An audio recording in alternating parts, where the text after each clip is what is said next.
পরিবারের পড়ালেখা কিছুই জানে না, গবে সেটাকে আমি মাদ্রাসায় পাঠাই। এদেরকে এই যে বিনা পয়সায় পড়ায় আর বিনা পয়সায় মগজ ধুলাই করে।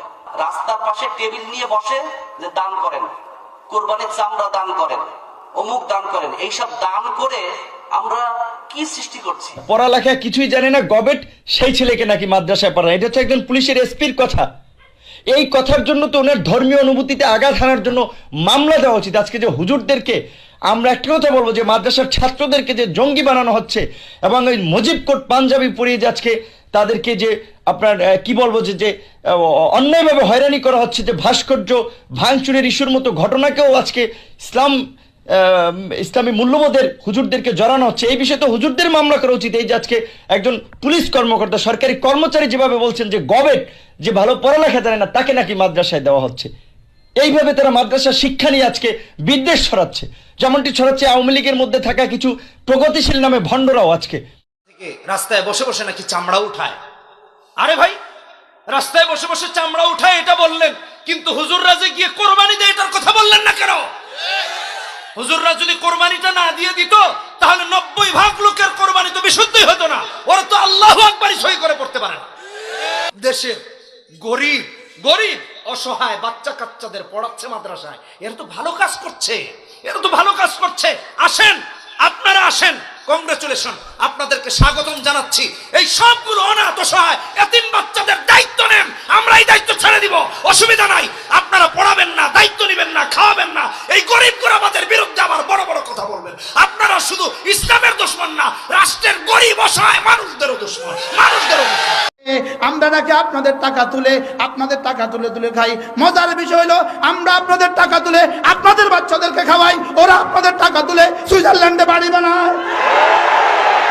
আমাদের বিরুদ্ধে অভিযোগ আমরা নাকি আপনাদের চান্দায় চলি। হ্যাঁ, আমরাও চান্দায় চলি, তোমরাও চান্দা চলো, তবে চান্দা চান্দা তুই চান্দা। আমাদেরকে দিয়ে বলে হুজুর অল্প দিয়েছি মাফ করবেন, তোমাদেরকে দিয়ে বলে জালেম আল্লাহর গজব বড় তোমার কাছ থেকে নিয়েছে। চান্দা চান্দা তুই চান্দা। মাদ্রাসায় যারা পড়ে তাদের সকলকে নির্বিচারে গবেট বলে গোটা বাংলাদেশের লক্ষ লক্ষ মাদ্রাসা কোরআনের শিক্ষার্থীদেরকে উপহাস করেছেন। এটি আইনের পোশাক পরিহিত কোনো দায়িত্বশীলের কাছ থেকে এদেশের মাদ্রাসার সন্তানরা কোনোভাবেই কামনা। সরকারকে এত দুর্বল মনে করবেন না, মৌলবাদী চক্র একদম হাত কিন্তু ভেঙে দেবো। আপনি কার সাথে যুদ্ধ করতে চান? নাস্তিকের গোষ্ঠী স্পষ্ট ভাষায় বলে দিতে চাই, তুমি মুসলমান চেনো নাই, সাগর দেখো, সাগরে কবে দেখো নাই, দেখো নাই, দেখো নাই, আর একবার হুঙ্কার দেব, ইউনিফর্ম পরার পরে, পুলিশের পোশাক পরার পরে এই কথা বলার সংবিধানে কোনো জায়গা আছে যে জনগণকে প্রকাশ্যে হুমকি দিবে যে হাত পাও ভেঙে ফেলবো, মৌলবাদীদেরকে এদেশে রাখবো না, পাকিস্তানে পাঠিয়ে দিব? দেশটা কি তোমার বাবা?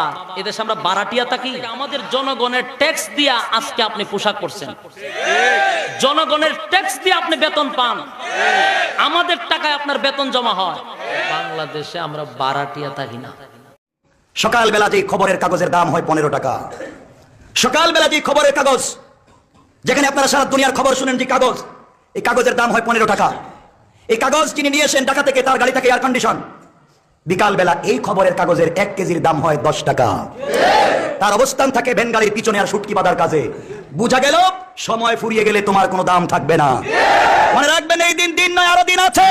এখনো যদি অন্যায় যা করেছেন আপনারা মাথা পেতে স্বীকার না করেন, আজকে 30 লক্ষ যুবক আর 3 লক্ষ মসজিদের ইমাম আপনাদেরকে জুতো পেটা করে সাইজ করে দেবে। আপনি প্রজাতন্ত্রের একজন কর্মচারী হয়ে এদেশের জনগণকে গালি দিতে পারেন না, অবজ্ঞা করতে পারেন না, তাদের হাত ভেঙে দেওয়ার কথা বলতে পারেন না। এটা পুলিশের কোনো আইনে নাই, এটা রাষ্ট্রের কোনো আইনে নাই। যারা রাষ্ট্রের বা প্রজাতন্ত্রের কর্মচারী হয়ে, পুলিশ হয়ে কোন পাবলিক প্লেসে মাইকের ভেতরে জনসম্মুখে জনগণের হাত ভেঙে দেওয়ার কথা বলে, এরা রাষ্ট্রবিরোধী, এরা সংবিধান বিরোধী। একজন এসপি তিনি বক্তব্য দিচ্ছেন নাকি ছাত্রলীগের সেই কোনো বুইফোর নেতাকর্মী আমি বলবো যে বক্তব্য দিচ্ছেন, এটির সাথে আমি আসলে মিলাতে পারলাম না যে একজন এসপির বক্তব্য এরকম হয় কিভাবে। যিনি বক্তব্য দিচ্ছেন আপনার কি হাত ভেঙে দেবেন, মানে ক্যান ইউ ইমাজিন যে পুলিশ হাত ভাঙার হুমকি দিচ্ছে? উল্টা পাল্টা করবেন, হাত ভেঙে দিব, জেল কাটতে হবে। একেবারে চুপ করে থাকবেন, বাংলাদেশের ইতিহাস, বঙ্গবন্ধু স্বাধীনতা নিয়ে কোনো প্রশ্ন করতে পারবেন না, চুপ করে নিজের জীবন যাপন করবেন। You are welcome to go your পেয়ারা পাকিস্তান। আমি জানি না সে কে, সে যদি দায়িত্বরত এসপি হয় তাহলে একজন ভদ্র এসপি কোনোদিন এই ভাষায় ব্যবহার করতে পারে না। এটা একটা নিকৃষ্ট সন্ত্রাসীর ভাষা, ঠিক কিনা? এটা কোনো দায়িত্বশীলের ভাষা নয়।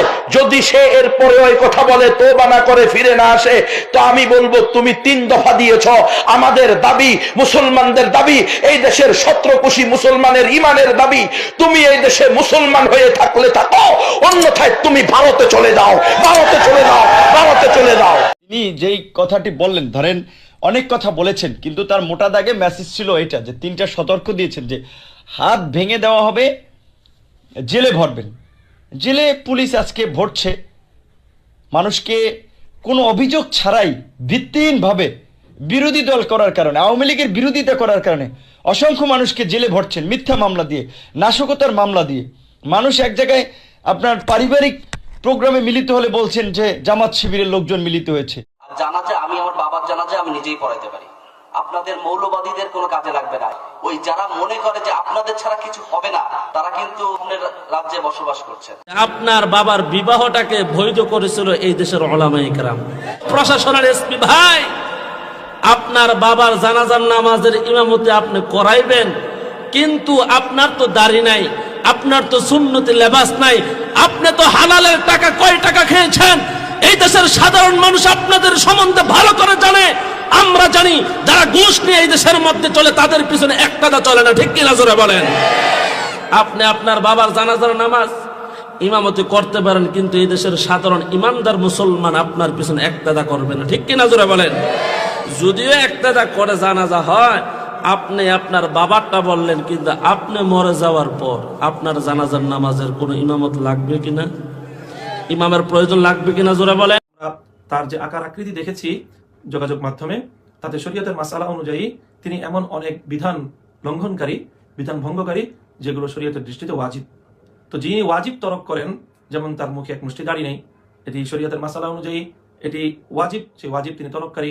যিনি ওয়াজিব তরককারী হন তার ইমামতি মাকরুহে তাহরিমি, তার ইমামতিতে সাধারণ ধর্মপ্রাণ মানুষরা নামাজ আদায় করতে পারে না। সুতরাং তিনি যে কথা বললেন যে আলেমদের প্রয়োজন নেই, বরং তাদের জানাজা কথা একজন ভালো মানুষের, একজন আল্লাহওয়ালা মানুষের, একজন ইমামের জানাজা, একজন ইমামের মাধ্যমে নিজের জানাজা হোক, একজন ভালো মানুষের মাধ্যমে, একজন আলেমের মাধ্যমে, একজন আল্লাহওয়ালার মাধ্যমে নিজের জানাজা হোক, এটি তো প্রতিটি ইমানদারেরই কামনা হওয়া চাই। সুতরাং তিনি এই কথাগুলো বলেছেন, যেটা আমার মনে হয় যে বাংলাদেশের কোনো পুলিশ এবং কোনো আইন শৃঙ্খলা রক্ষাকারী বাহিনীর সদস্য তার এই কথার সাথে একমত হবেন না। এবং এই আত্মঘাতী কথা এটি কোনো মানুষ বলতে পারে না। জানাজা এটি হাসি তামাশার বিষয় নয়, বরং জানাজা অবশ্যই অত্যন্ত গুরুত্বপূর্ণ একটি বিধান, একটি নামাজ, এবং এই নামাজের ইমামতির জন্য ইমামতের যে যোগ্যতার প্রয়োজন, সেই সকল যোগ্যতার মধ্যে অবশ্যই কোনো ওয়াজিব তরক না করা এটি একটি যোগ্যতা। আর প্রকাশ্য তিনি ওয়াজিব তরক করছেন, তিনি কিভাবে এই কথা বলতে পারেন সেটি আমাদের বোধগম্য নয়। এই যে যারা এখন বক্তব্য দেয়, ফতোয়া দেয়, তাদের বাপ চাচারা কি করতে দেখেন তো? তাদের বাবা তো স্বনামধন্য রাজাকার ছিলেন। কোন আলেম ওলামা মুক্তিযুদ্ধের বিরুদ্ধে বলেছে, অথচ আলেম ওলামাদেরকে আপনারা জঙ্গি, জামাত, শিবির, রাজাকার বানিয়ে দিচ্ছেন, গালিগালাজ করছেন। তো বাঙালি জাতির পিতা মানতে কিছু লোকের এত কষ্ট কেন? এবং আপনি যেই কথাটি বললেন, এটা তৈলবাজির কথা। আজকে খুব বঙ্গবন্ধু প্রেমিক হয়েছেন আপনারা। 75-এ যখন বঙ্গবন্ধুরকে নির্মমভাবে হত্যাকাণ্ড করা হলো, আজকে আপনার মতো প্রেমিকের, আপনার তখন উত্তরসূরি আপনার বাপ দাদারা কোথায় ছিল? বঙ্গবন্ধু হত্যার প্রতিবাদ করেছিল। আজকে খুব বঙ্গবন্ধুর চেতনা দেখাচ্ছেন যে আজকে সব তেলবাজের কতগুলো জন্ম হয়েছে যে বঙ্গবন্ধুর নাম নিয়ে আজকে বাটপারি করছে, আর এবং দেশটাকে একটা স্বৈরাচারী ক্ষমতার মাধ্যমে, এই তেলবাজির মাধ্যমে আজকে বাংলাদেশকে একটি সংঘাতের দিকে নিয়ে যাচ্ছে। আজকের পুলিশ কর্মকর্তারা, বিচারপতিরা, আজকে আপনার আওয়ামী লীগ, যুবলীগ সবাই একেবারে মানে বঙ্গবন্ধু প্রেমিক হয়ে গেছেন। আজকে আমরা সরকারি কর্মচারীরাও ভাস্কর্য ভাঙার আপনার ইস্যুকে কেন্দ্র করে তারা মাঠে নামছেন রাজনৈতিক দলের নেতাকর্মীদের মতো। এইটা কি সরকারি কর্মচারী কর্মকর্তাদের কাজ? আওয়ামী লীগের দালালি করা?